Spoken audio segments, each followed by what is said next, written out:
नमस्कार प्रणाम। हम पवन सिंह उर्फ पियकर बात हमनी के एक बार फिर से रउरा सब के बीच में बहुत ही मजेदार फनी वीडियो लेकर आइल बन जाऊ हो भोजपुरी में। तो रउरा सब एकरा के सुनी और मजा ली। और एकर शुरुआत हमनी के सबसे पहले अक्षरा सिंह के तरफ से कइल जाई।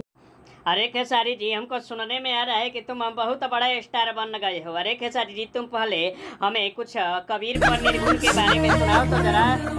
अरे सांस के सितार पर अक्षरा मैडम, सांस के सितार पर आँखी के द्वार पर मनई के विचार पर उपजेला जवन गुण उहे नुह निर्गुण।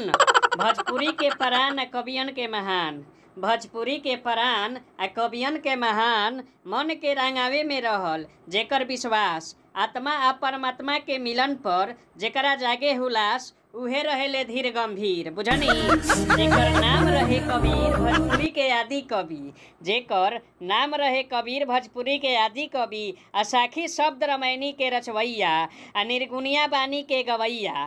भोजपुरी माई के हीर उहे नु रहेले बाबा कबीर।